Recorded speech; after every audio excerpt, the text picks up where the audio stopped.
Channel 4 now brings you another special report by Nick Howard and Chris Johnston. Good evening, Channel 4 viewers. Welcome to the second of three talks of our Alaskan Trailways. This week it's going to be on Skagway, and I'll introduce you to Chris Johnston, our resident expert on the trails of Skagway. Oh, thank you. Good evening.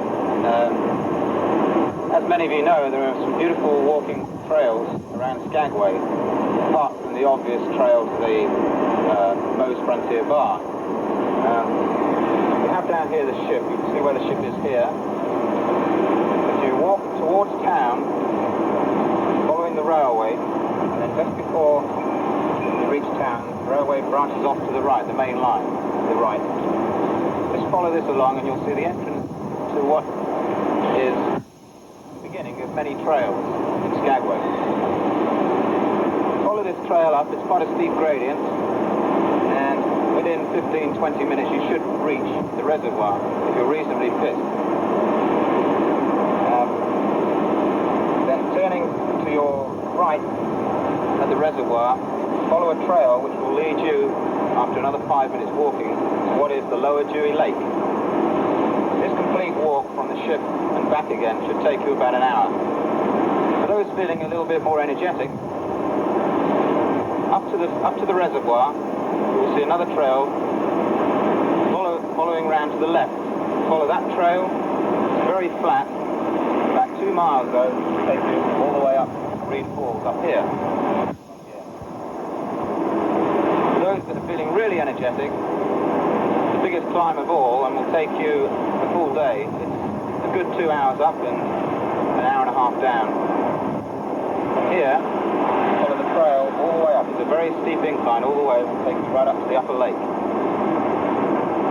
There are various other walks as well lower down here. There is a trail which takes you all around the lower lake. That again is about an hour all the way around there and back to the ship.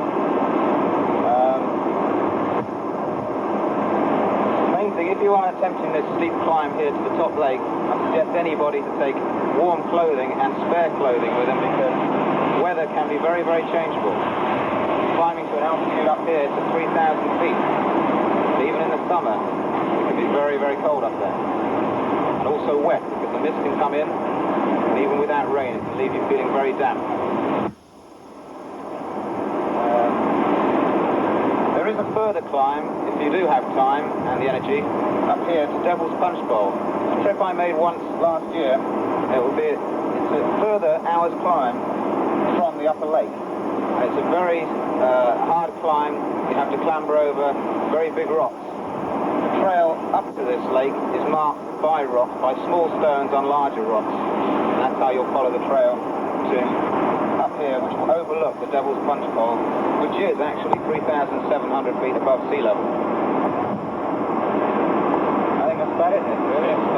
What's the photographic opportunities from these two lakes? Well, of course, from these two, beautiful on a clear day, but the weather so far, well, I was up there last week and it was very, very misty up here, and of course not very good for taking photographs, but on a clear day, certainly climbing up here, you can see right over here. You look down over Skagway and all the surrounding mountains.